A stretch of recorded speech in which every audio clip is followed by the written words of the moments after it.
So I will share with you some brief statistics more to sort of have this percolate in your mind. And hopefully, as I said, we would want to be able to serve as a trusted partner when it comes to data for the chamber and business and for the labor side. Because I think the data reveals some interesting patterns. At the top, I won't spend too much time here. If you see on strategic objective number 5, and room is not the best for these kinds of things. It's set up, leaves some to be desired, but improved health outcome. That is one of our strategic objectives in our last strategic plan. And so this event today is a part of this strategic outcome, strategic objective, that in partnership with the NHI, there are a number of initiatives that the Social Security Board is pursuing. And this is one of them. I just want to remind you that last year, we collected from employers and employees $82 million. And that was in 2017, and in 2018, $87 million from contributors. We also spent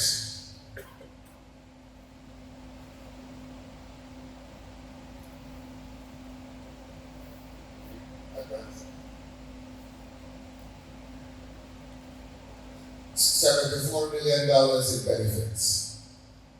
Okay? And every year this goes up. The largest cost to the fund is in what we call the long-term branch. That is the pensions branch. And we would have spent close to $50 million in long-term costs. In fact, this year we probably spend about close to $56, $57, $58 million just in the retirement pensions.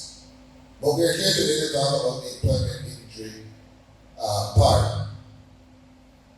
Now, this is employment injury, and you can see in 2018, we had 269 individual beneficiaries for disablement and their pensions. We had 1,697 injury benefit persons, and with disabled program 600 for $5.7 million annual payout for work-related injuries.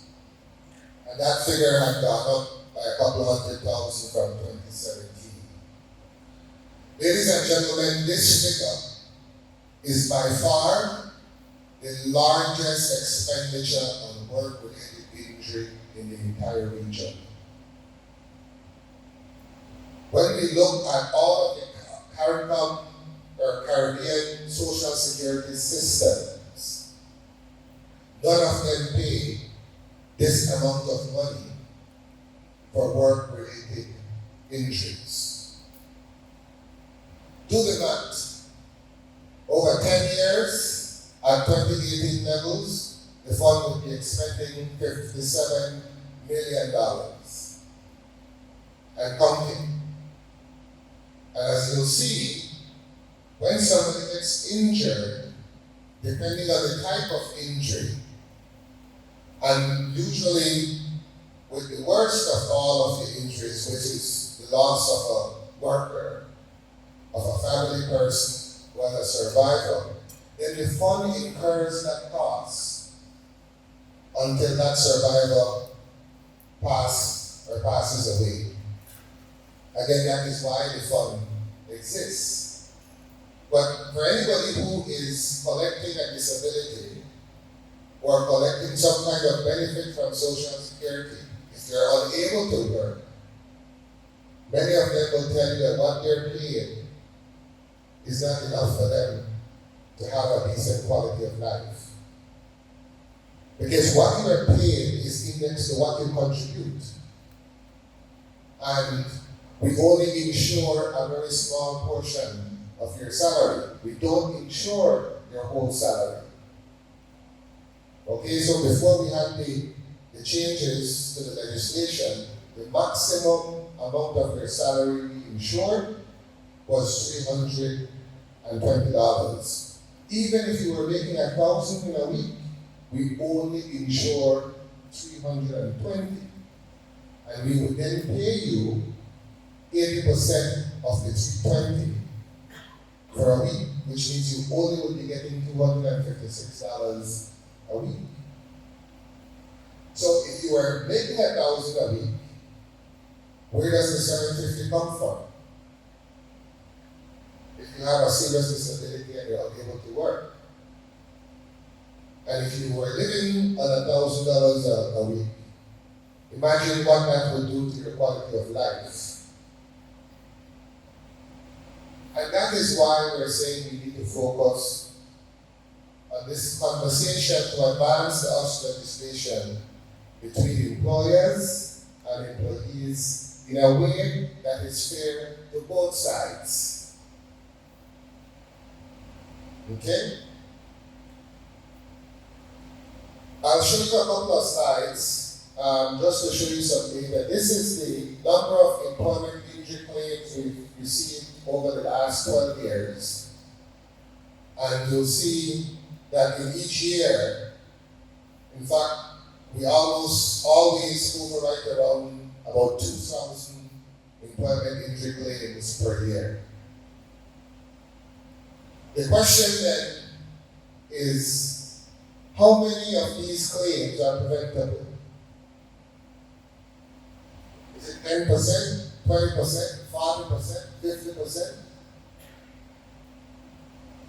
And what will it take to prevent, what will it take for us to do to reduce 2,000 to say 50 employment injury claims per year? Or 50%, 1,000. Will it require some kind of legislation? Will it require some sort of employer focus on health and safety within the workplace? I think that's the conversation that the partners have been having for quite a while. If we look now at what we've expended, what we've paid out, over the same period of time, you see that we've spent some $53 million already on employment injury. That's not pocket money. That is a lot of money.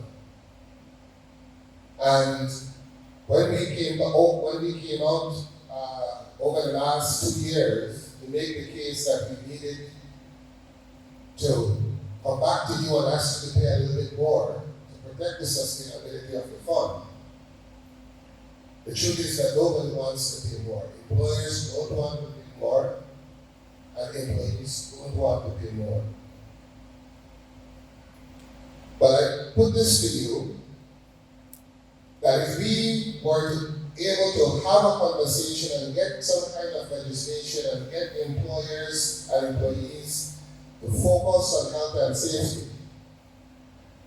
and we are to save, say 10%, 20%, 30%, 40%, then 10% of $5 million is 500,000. Over 10 years, that's 5 million. 20% would be $1 million. Over 10 years, that's 10 million. If the fund has 10 million more that it can use to invest and earn an interest rate of say 2%, that means that it decreases the period of time that we need to come back to you and ask you to pay more money.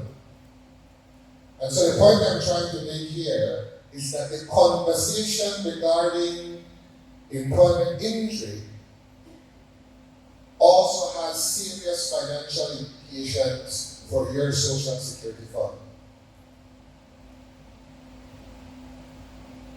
When employers pay their contribution and employees pay their contributions up until July 1st, 2019, about 24 cents of every dollar that we collected went into the employment injury branch. Some went into the long-term branch and some went into the short-term branch. We changed the legislation earlier last year now that it's 12.5 cents of every dollar is going into this branch. So again, part of what you pay is to fund employment injury. And we're not complaining about that. What we're saying, however, is that to the extent we can all work together to decrease the injury to employees, the added benefit of that, besides the psychological and physical and all of that to the employer and to the worker, is the sustainability of your social security fund. And hence the reason why we're having this forum as part of the engagement, as part of the conversation regarding that. On average, every employment injury claim is about $2,000. And of course, we have some very high ones. We had an employee in the Tire District a few years ago who lost his arm because he got caught in a machine. And by the time the medical care costs and the prosthetics and all of that was provided, you were looking at a $500,000 bill. One employee. Okay? But then that employee has to live the rest of his life. In some cases with a prosthetic arm, it's lucky one, in others, none. There's a young man just recently, very young, his first job that he ever had. And within a couple of days of his first job, the employer had not even paid a single dollar for him with the Social Security at the time. And he lost almost all his fingers from his hand. I saw him at the barber shop in Babapan a week ago, and he wears a black glove on his right hand because he's too ashamed for people to see his hand without fingers. The psychological impact of such an injury is debilitating and devastating. To the extent that there could have been a health and safety focus and making sure that those machines had the right kind of guards and all kinds of things. You see, it's not just the money. It's the person's life. It's the employee's life. It's his well-being or her well-being. And so, while we have a conversation that has to be had between employers and employees, because this is not going to be cheap, is that people's lives are being impacted. And some of them are impacted in a devastating way. And not just them, but their families as well. The nature of the injury, you could see up here we have, these are thousands, these are some of the more common ones, open wounds and so on. There are fractures and sprains and so on. But you can see most of them, almost 9,000, are these kinds of open wounds. What we call open wounds are injury to blood vessels. We see that they're quite common in certain industries like cane, citrus manufacturing, and so on. You'll see some data that suggests clearly that agriculture by far is the most employment injury prone industry, followed by construction. You heard about the tragedy at the Civic Center recently, where people lost that construction. For example, there was another death in the Mapan where somebody fell off from scaffolding as well. So when you hear of the bad ones, it usually has to do with things like construction and also areas related to traffic, RTAs, where employees are moving back and forth between their place of work and where they go do business. Here you can see that this top line here is agriculture. So this is the number of employment injuries by sector over from 2006 to 2018, and you can see that agriculture is way up here. Down is coming, trending down. Okay? And I want to commend the inspectors of the Social Security Board, who as part of their everyday responsibilities is that they conduct presentations to employers and have them try to focus on workplace safety. And they do many of these presentations throughout the year. And also to congratulate those employers who over the years have also been investing time and money into making their workplace more safe. And so you can see that this is trending down. This second one here is construction, okay? And the third is manufacturing, which pretty much stays the same. So we have a sense, using the data, of where we can focus, of where we can focus our energy, where employers, along with employees, can start to put in place certain practices in these high-risk areas that will yield significant benefits. Now, all the data that I've looked at suggests that workers who work in safe environments are more productive workers. Okay? So there's an automatic gain for the employer. And in some cases, a lot of employees suffer employment injury. In addition to the social security benefit, you still have to pay. And if you were to look at what you pay versus what it would have cost to put in place some kind of program, oftentimes the focus on health and safety pays for itself over the long run. Here you have the by nature of injury. Again, you see it's right down open wounds over time is by far the highest. I'll move right along. This is where we look at injury benefit claims received by industries. Again, it gives you an idea over the last couple of years. Construction of buildings, for example, we had 285 in 2016, 304 in 2018. Go down to sugarcane. You can see those numbers here. And then you can see other areas are quite small. But as Dr. Figueroa said, one death, if it was preventable, is too much or too many. So sometimes what you see, while the numbers look low, if we were to ask ourselves, the persons who receive these injuries, what has been the total cost to them and their families, to the employer, and so on, I think the conversation goes in a different way. This is what we spent in 2016 for disablement benefit. Remember, once you are disabled, and that is a permanent disability, you are paid as a pension for the rest of your life. And you can see we spent 1.9 million in 2016 and 1.9 million in 2018. So relatively, that number stays pretty much the same.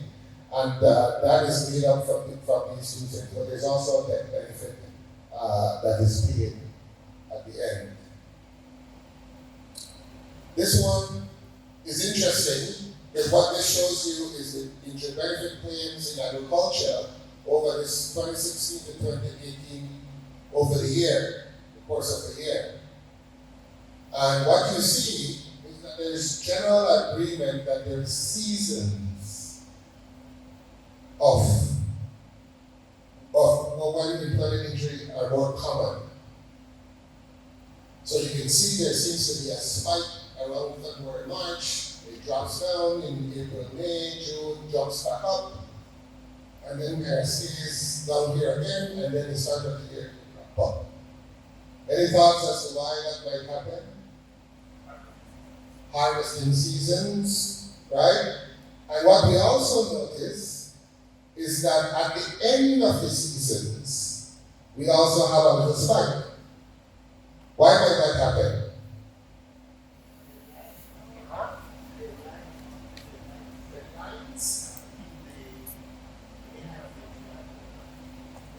Possibly. Huh? This is where we struggle as a board in fraud. Because what we notice is that Social Security does not pay unemployment benefits. Right? So I'm working and I'm harvesting, and I recognize I have 2 more weeks of harvesting, and after that I won't have a job. And what people do is that they intentionally get hurt. Okay? And then they collect money over the period of replacement income, and hopefully you would think that people wouldn't be extreme and hurt themselves too bad. But it happens in the sugarcane industry, in the citrus industry, in shrimp. In fact, we have cases where people intentionally cut themselves. And it's very difficult for us to always prove this, but we have disallowed a lot of claims, over 722, for fraud. There was a case I won't say the name of the employer down south, where the employee got a serious damage to his eye. This was not falsifying in the sense of trying to get work after the season. But when the inspector went to inspect, when they looked at the accident book, and the employer was actually, he said that he got hurt doing the job. It turns out that after investigation, the employer was very willing to assist in the investigation, that the worker went to fish on his lunch break. And somehow when he was throwing the line, the hook got in his eye. Okay? And it turns out later on that he said that he got the injury while he was doing his job, but the investigation found out that he got it when he was struck the line, and he got caught. And so obviously he was on his own time, will not be covered for employment injury, but he still has a damaged eye. Okay? So there's that kind of fraud, and then there's the fraud here. We see that in certain industries, there's spikes at the end of the harvesting season as well.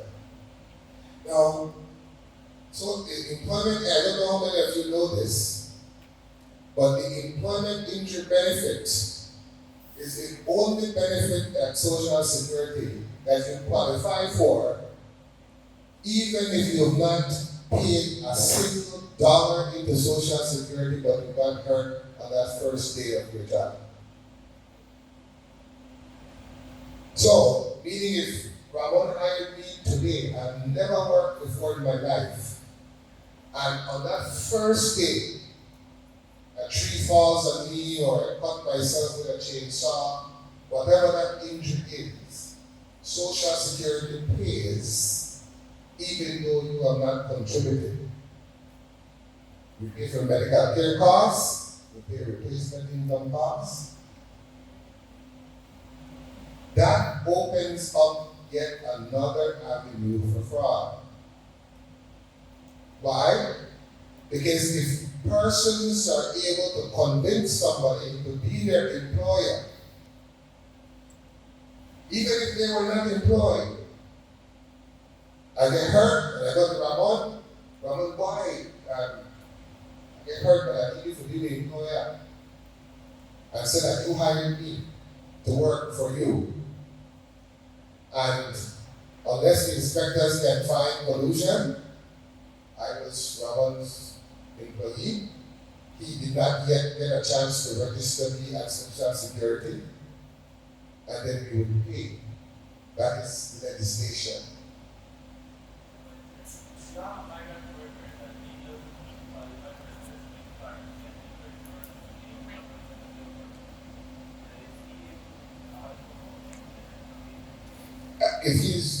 When you say minor, meaning 14 and above?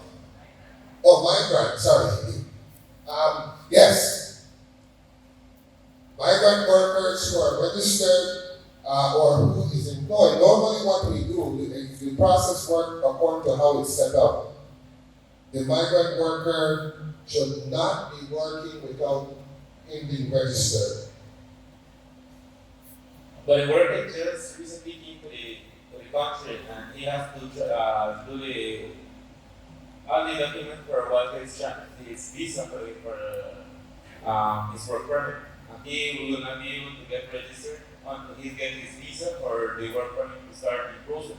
So he gets either the first day or the second day, meanwhile his visa restart procedure. Well, there are a couple things wrong with that. One is that employer is violating the law and we have to take him to court and fine him or her. That's the first thing. The law is very clear that in order for a foreigner to get a job in Belize, they have to have a temporary employment permit. First and foremost. So the employer will have to make arrangements before to make sure that they go to labor, they get the recommendation for the TP, that employer then comes to our office, make arrangement to say that I, the employer, will be employing you. That's the arrangement to pay Social Security. They then get a letter, they take that letter over to immigration, and then immigration issues a temporary employment permit. They come to us and they get a number. Now, that is the process. In fact, we have written to the citrus, bananas, and shrimp and others to say that SSB will start to enforce the law. Because it is a violation of the law to hire somebody who does not have a car. With the transit number that's you mentioned, we were able in that sense to make out the laws that we are asking for, but now they say that it's being removed and we are not able now to have that contribution paid to the worker. Well, we've been having conversations with the various industries. We've sent our staff down there because we used to have a practice that was called provisional registration, except that the practice is illegal. There's nothing in our law that says we can provisionally register somebody. In fact, Belizeans, born and bred Belizeans or naturalized Belizeans, there's no way that you can become provisionally registered. But we have this thing provisionally registered for migrants that were coming in so that they can get a number that oftentimes we never see those persons again. Because they get a number and they don't come back, no, you have to pick up the card. Part of the problem was that it took a long time for you to get the work permit. We have worked now with immigration, we have worked with labor. The Labor Commissioner has assured Social Security that at most now this takes a couple of weeks. So what it requires is that the employer plans ahead and make the arrangements for the workers. And so we have, what was the time? I think when we got rid of provisional. September of 2019, after informing the big industries, we no longer facilitate provisional registration.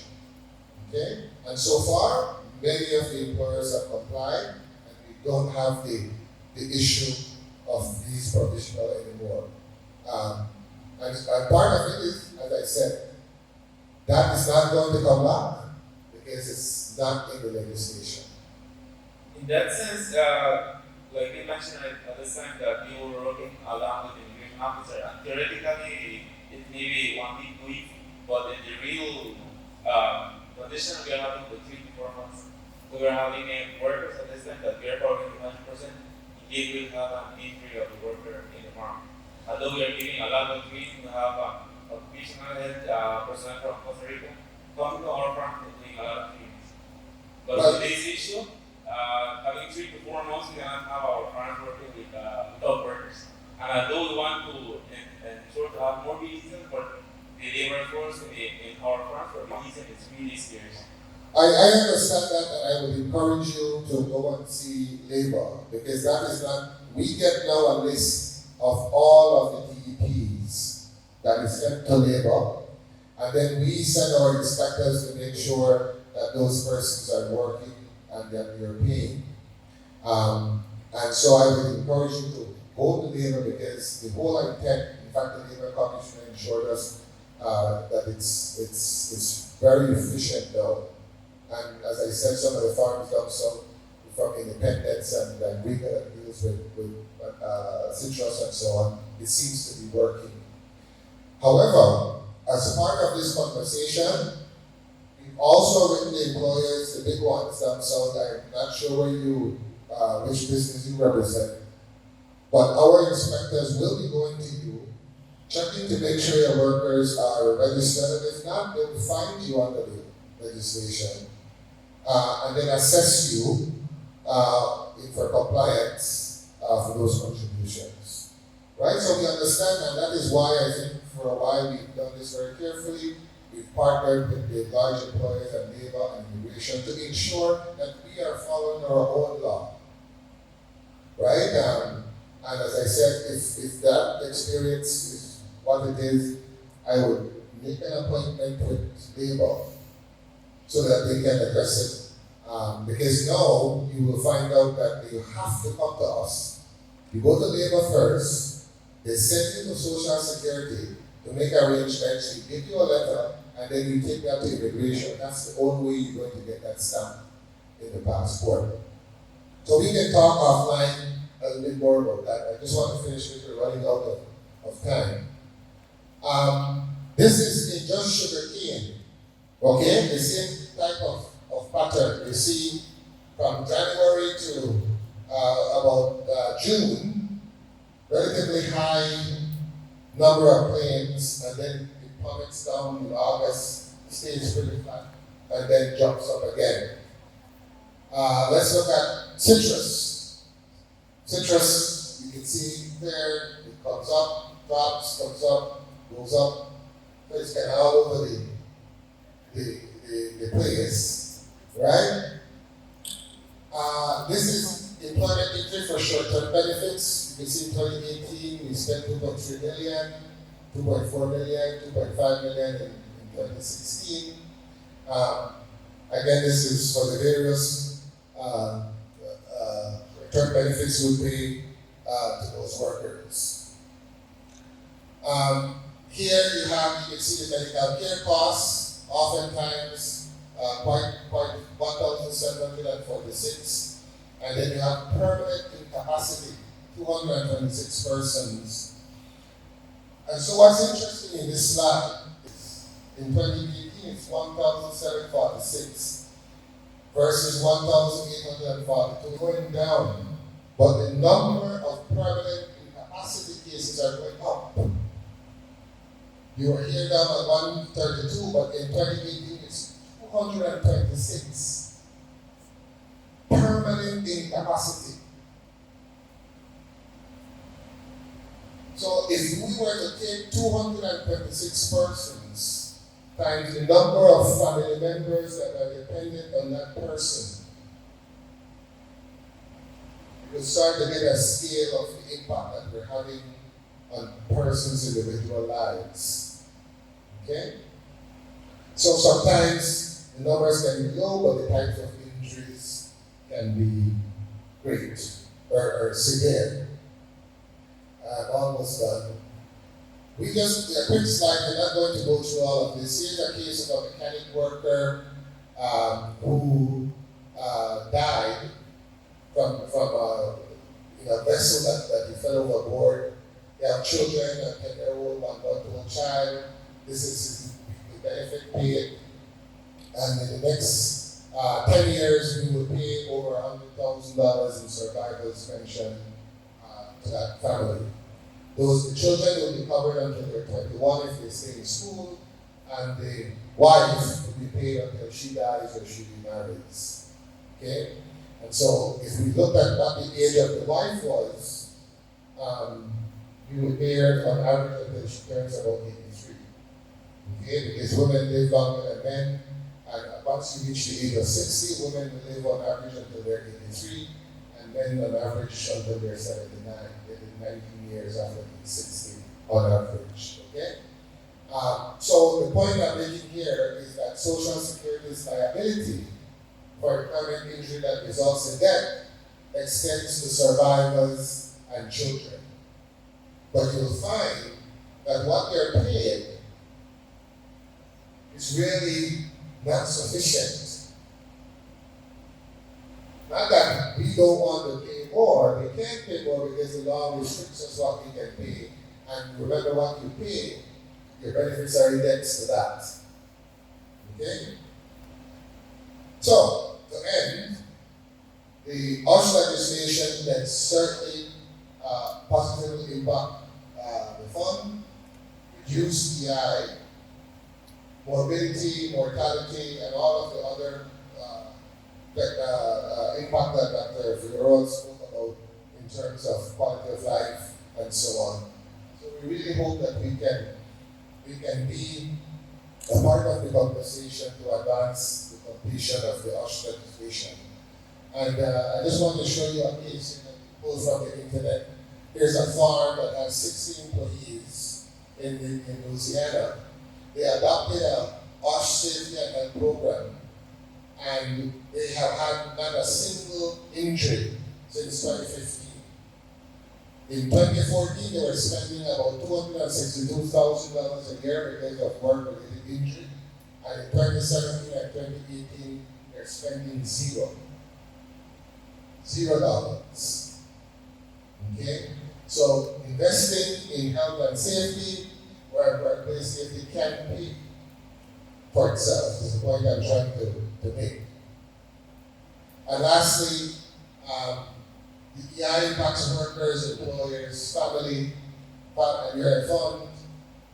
Employers can reduce workplace injury and save money by focusing on workplace safety and OSH. Those employers who have safety as a core part of their work tend to have more productive employees. And then I believe whatever it is in terms of OSH, very much like what we did with the increase in contributions, can occur over a period of time as long as we do something. We might not be able to get what you all want because of the cost employers that they want. But if there's a commitment to get it done, we can phase in the standards over time, and anything is better than nothing when it comes to some kind of OSH legislation as we get to where we need to go completely. And then lastly, we stand ready to partner with the unions, the business, and of course the government of Belize to do what we can to get this done. Thank you all very much.